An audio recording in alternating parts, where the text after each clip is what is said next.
အားလုံးပဲမင်္ဂလာပါကျွန်တော်တို့ Red GN နဲ့ကျွန်တော်တို့ Well Football Unity ကနေပြီးတော့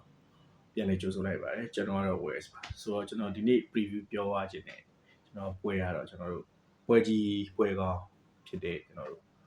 Liverpool vs Manchester United Liverpool နဲ့ Manchester United တို့ထိပ်တိုက်တွေ့ဆုံကြမှာ Premier League ပွဲစီအကြောင်းကျွန်တော်ပြောသွားမှာဖြစ်ပါတယ်ဆိုတော့ဒီနှစ်သင်းကကျွန်တော်တို့ပြိုင်ဆိုင်မှုရှိရပေါ့နော်အထူးသဖြင့်ဒီကိုဗစ်ကာလကနေစပြီးတော့လက်ရှိအချိန်မရောက်ခင်နှစ်လွန်ခဲ့တဲ့တစ်နှစ်လောက်အထိပြိုင်ဆိုင်မှုပြိုင်ဆိုင်မှုပြင်းထန်တဲ့တင်းတွေပေါ့နော်ကျွန်တော်တို့ဖြစ်ခဲ့ကြရပေါ့နော်ဘာလို့လဲဆိုတော့အဲ့ချိန်တော့ဒီဘာဘူးနီးပြနေတာယာကင်ကလော့မန်စီးတီးနီးပြနေတာဘက်ကွာရီလိုတာပေါ့နော်သူတို့နှစ်ယောက်ကပရီးမီးယားလိဂ်ပြိုင်ပွဲမှာတောက်လျှောက်ဆူဖလာအတွက်ကိုရှင်ပြိုင်ခဲ့ကြရပေါ့နော်ကွာဒီယိုလာကတော့ပိုပြီးအသာစီးရခဲ့တယ်ဂျာကင်ကလော့ကတော့တစ်ချိန်ပဲရခဲ့တယ်ပေါ့နော်ကွာဒီယိုလာကတော့၄ချိန်၅ချိန်လောက်အသာစီးရတဲ့အချိန်မှာကျွန်တော်ဂျာကင်ကလော့ကတော့တစ်ချိန်ပဲရခဲ့တယ်ပေါ့နော်ဆိုတော့ခုချိန်မှာတော့ကျွန်တော်တို့နီးပြတွေပြောင်းသွားပြီအာနီစလော့ကျွန်တော်တို့ကွာဒီယိုလာတို့ရှင်ပြိုင်ကြမှာဖြစ်ပါတယ်ဆိုတော့အာနီစလော့ကတော့ပြီးခဲ့တဲ့ကျွန်တော်တို့ဒီ2020ရာသီမှာတော့ကျွန်တော်တို့ Man City အသင်းကိုကျွန်တော်တို့နှစ်ကြော့စလုံးပြီးပါအနိုင်ရထားတယ်ပေါ့နော်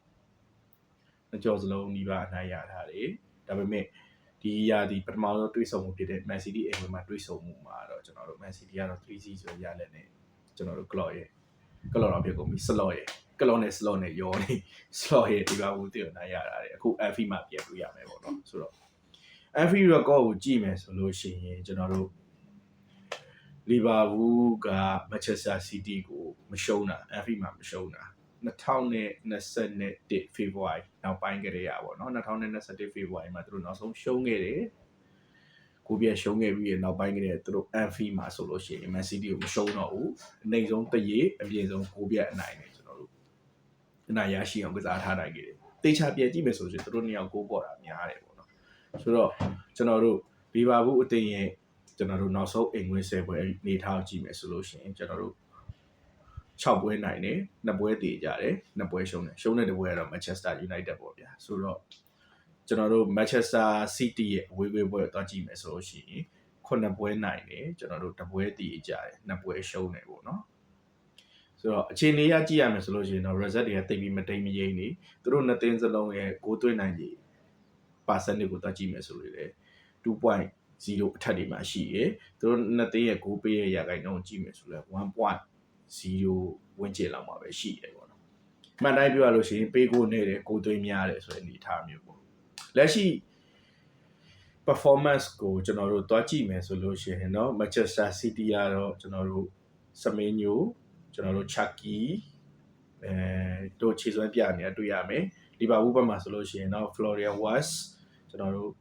Ugo Ekitike တို့ခြေစွမ်းပြနေတာကျွန်တော်တွေ့ရမယ်ပေါ့နော်ခြေစွမ်းပြောင်းနေတဲ့ကစားသမားတွေကတော့ကျွန်တော်တို့ City ဘက်မှာဆိုလို့ရှိရင် Haaland ရှိမယ် Foden ရှိမယ်ကျွန်တော် Bernardo Silva ရှိမယ် Rodri ရှိမယ်ပေါ့နော်ဒီကစားသမားတွေခြေစွမ်းပြောင်းနေတယ်လို့လီဗာပူးဘက်မှာဆိုလို့ရှိရင်လည်း Cody Gakpo ကျွန်တော်တို့ Salah ပြီးရင်ဘယ်သူရှိအောင်လဲဤစရကျိုးနေလို့ထဲမပြောတော့ဘူးကိုဒီကပ်ပိုဆာလာတို့ခြေစွမ်းပြောက်တယ်လို့ပဲကျွန်တော်ပြောရမှာပဲဆိုတော့ပြောရမယ်ဆိုလို့ရှိရင်တိုက်စစ်ပိုင်းမှာခြေစွမ်းပြနေလူရှိလို့ခြေစွမ်းပြောက်နေလူရှိနေအတင်းနှစ်တင်းပေါ့နော်ဒါပေမဲ့ဒီကနေ့ပွဲစဉ်မှာတော့ထုံးစံအတိုင်း Anfield ဆိုရယ်ကွင်းဖြစ်နေတာရယ် Liverpool ဆိုရယ်အတင်းဖြစ်နေတာရယ်ကြောင့် Liverpool ကတော့ advantage ပိုင်းဆိုင်ရာမှာပို့ပြီးတော့ရရှိပို့ရခိုင်နှုန်းများတယ်ပြီးတော့ Manchester City ကဒီပြီးခဲ့တဲ့ Giant မှာတော့သူတို့Newcastle ကိုနဲ့ကျွန်တော်တို့ EFL ကစားထားတာဖြစ်တဲ့အတွက်ကြောင့်မို့လို့လီဗာပူးတဲ့ဆိုင်ရင်တော့တပွဲပို့ကစားထားတဲ့အတွက်ကြောင့်မို့လို့ NBA အားပြည့်ပိုင်းဆိုင်ရာမှာလီဗာပူးကတော့ပို့ပြီးတော့ NBA အားပြည့်ရှိနေတဲ့အနေအထားမျိုးရှိတယ်ဆိုတော့ဒီသင်းထိတ်တိုက်တွေးဆုံမှုတဲ့အမြဲတမ်းကိုပြည့်များလေးရှိတယ်တရေကြရင်တော့2-2ကျွန်တော်တစ်ဖက်နှစ်ကိုစီသွင်းနေပေါ့နော်တရေကြရင်တော့2-2တကယ်လို့နိုင်နေဆိုလို့ရှိရင်လည်း3-1တို့4-1တို့အဲ့လိုမျိုးအပြတ်သားနိုင်တာမျိုးရှိတယ်သူတို့က1-0တို့0-1တို့အဲ့လိုမျိုးပြီးတာမျိုးအရန်ရှားတယ်ပွဲမျိုးပေါ့ပြောရမယ်ဆိုလို့ရှိရင်တော့တီးရင်အပြတ်တီးတယ်ဆိုရယ်နေထားမျိုးရှိတယ်ဒီနေ့တင်းတွေးဆုံမှုတွေ အဲ့တော့ကျွန်တော်ကတော့လက်ရှိမှာတော့လီဗာပူးကပဲ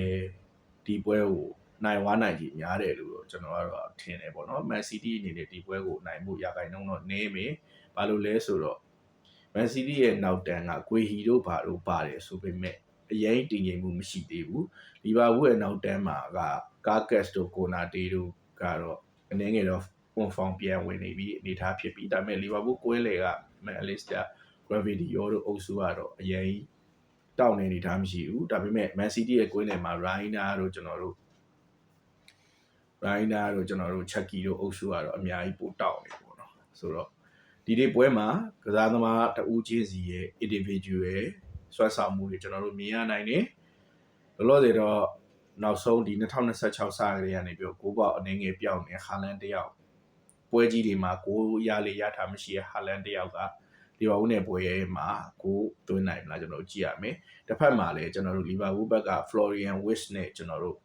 ဟိုကိုတကီတို့ရဲ့အရန်ကောင်းတဲ့အတွဲဖက်ကနေပြီးတော့တွဲလုံးတွေကနေပြီးတော့ဒီနေ့ကိုရသွားမလားဒါမှမဟုတ်ဆာလာကြီးရောကိုရီပြန်သွင်းမလားကဘူအာရောကိုရီဖန်တီးမလားကျွန်တော်တို့တစ်ချက်ပြန်ကြည့်ရမယ်ပေါ့နော်ပြောရမယ်ဆိုလို့ရှိရင်နှစ်သင်းစလုံးရဲ့တိုက်စစ်ကအရန်ကောင်းတဲ့အနေထားရှိရဗျာစိုးနေလူတွေလည်းရှိလို့အရန်ကောင်းတဲ့အနေချာမှာသူတို့နှစ်သင်းအရန် clash ဖြစ်တဲ့အချိန်ညလို့ရှိရင်တော့နှစ်သင်းစလုံးရဲ့နောက်တန်းနေရတော့အရန်ခက်ခဲရတဲ့အခြေအနေမျိုးပေါ့နော်ဆိုတော့ရင်ဆိုင်ရမယ်ဆိုတော့ဒီပွဲတွေမှာဘယ်လိုစိတ်သက်တွေနဲ့လာပြီးရင်ဆိုင်ကြမလဲဆိုလို့ရှိရင်ကျွန်တော်လီဗာပူးချန်အရေးပြောအောင်လီဗာပူးဘက်ကဒီပွဲကိုနိုင်ဖို့အရေးကြီးတယ်ဒီပွဲကိုနိုင်မှဒီယာဒီရဲ့ Champion League စကြူဝါကို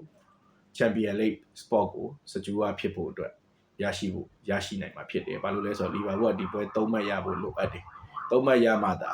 အဆင်ပြေမှာပေါ့နော်ဘာလို့လဲဆိုလို့ရှိရင်ပြန်ဘက်ဖြစ်တဲ့ Chelsea Manchester United တို့အနိုင်ရသွားတာဖြစ်တဲ့ကြောင့်လီဗာပူးကဒီပွဲကိုမဖြစ်မနေနိုင်ဖို့လိုတယ်သူတို့3မှတ်ရဖို့လိုတယ်အဲ့3မှတ်ရရမယ်ဆိုရင် PR ကိုအင်ကွေးပရိသတ်တွေရဲ့အားကိုရှူပြီးတော့ Man City ကိုဖိကနိုင်တယ်ပေါ့နော်ဆိုတော့တစ်ဖက်က Man City အနေထားကြတော့လေထိတ်ဆုံးက Arsenal အသင်းကကိုမတ်လက်ရှိမှာအသာနဲ့တပွဲသားကိုမတ်နဲ့ဦးဆောင်နေတယ်ဒုတိယနေရာ Aston Villa မနေ့ကတရေကျသွားတဲ့အတွက်ကြောင့်မလို့သူတို့နဲ့အမှတ်တူနေတယ်ဆိုတော့သူတို့ဒါဒီပွဲကိုနိုင်ခဲ့မယ်ဆိုလို့ရှိရင်ထိတ်ဆုံးက Arsenal နဲ့6မှတ်ပဲပြန်ကွာမယ် gap ကိုကျင်းနိုင်မယ်ပေါ့နော်မနိုင်ခဲ့ဘူးဆိုလို့ရှိရင်တော့6မှတ်လျော့သွားမယ်ဆိုတော့ကျွန်တော်တို့ pressure ကြီးကိုခံနိုင်တဲ့အနေအထားမျိုးရှိဆိုဒီနေရာမှာကျွန်တော်တို့ကြေးတွေကိုကျွန်တော်သွားကြည့်မယ်ဆိုလို့ရှိရင်လက်ရှိအချိန်မှာလီဗာပူးကတရေကြခဲ့မယ်ဆိုရင်ကျွန်တော်တို့ငါးမှုရှုံးမယ်ဗျာကျွန်တော်တို့မြန်မာကြေးမှာဆိုလို့ရှိရင်တော့ပြား40ရှုံးမယ်အနေထားမှာရှိတယ်ဒီပွဲကတောက်လျှောက်ကိုပေါ်ခဲ့တဲ့အတွက်ကြောင့်မလို့ကိုပေါ်ကြေးအနေနဲ့သွားကြည့်မယ်ဆိုလို့ရှိရင်ကျွန်တော်တို့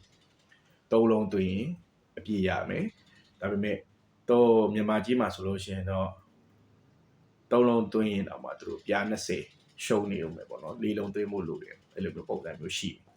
ဆိုတော့ကိုပေါင်းအနေနဲ့ဆိုလို့ရှိရင်တော့ဒီပွဲ4လုံး5လုံးဖြစ်နိုင်တဲ့အနေအထားမျိုးမှာရှိရယ်ပြောရမယ်ဆိုလို့ရှိရင်တော့အသွင်းမယ်ဆိုလို့ရှိရင်ဥပမာ3-2ဒါမှမဟုတ်4-3အဲ့လိုမျိုးအနေအထားမျိုးတွေဖြစ်နိုင်တယ်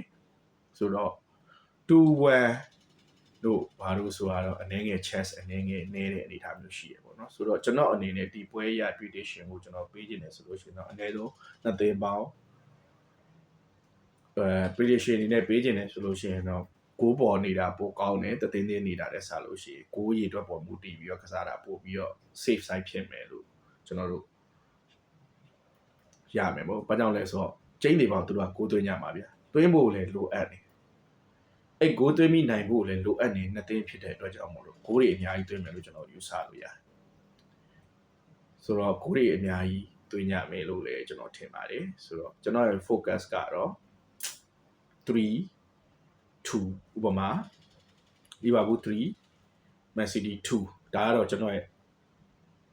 ခံမှန်းချက်ပေါ့နော်လီဗာပူးက3လုံးသွင်းတယ် Man City က2လုံးသွင်းတယ်3-2ဆိုရလဲနဲ့ပြီးမယ်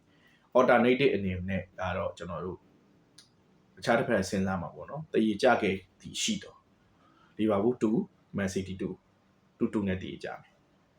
ဆိုတော့တကယ်လို့ Man City ကနိုင်ခဲ့မယ်ဆိုလို့ရှိရင် Man City 4 လီဗာပူး2 Man City က4လုံးသွင်းမယ်လီဗာပူးက2လုံးသွင်းမယ်ဆိုတော့4-2လီဗာပူးကနိုင်မယ်ဆိုရှင်တော့3ပြန်ပြီးတော့ပြောပြမယ်လီဗာပူးကနိုင်မယ်ဆိုရင်တော့3 Man City က2တည်ကြမယ်ဆိုလို့ရှိရင်တော့2ကျွန်တော်တို့ Man City ကနိုင်မယ်ဆိုလို့ရှိရင်တော့4လီဗာပူးက2အဲ့လိုမျိုးပြက်ပြက်သားသားရလက်နဲ့ နိုင်ရရှိမယ်လို့ကျွန်တော်ကတော့ခံမှန်းပါတယ်အားလုံးပဲကျွန်တော်ခံမှန်းလို့ဖြစ်လာမလားစောင့်ကြည့်ကြတာမန်စီးတီးပဲနိုင်ယူသွားပြီးတော့အာဆင်နယ်နဲ့ရမှတ်ကွာဟမှုကျင်းမြောင်းနိုင်မလားဒါမှမဟုတ်လီဗာပူးကပဲနိုင်3မှတ်ကိုရယူသွားပြီးတော့ချန်ပီယံလိဂ်စပေါ့အတွက်ဆက်လက်တိုက်ပွဲဝင်သွားမလားကျွန်တော်တို့စောင့်ကြည့်ကြတာပေါ့အားလုံးပဲကြည့်ရှုအားပေးတဲ့အတွက်ကျေးဇူးအများကြီးတင်ပါတယ် see you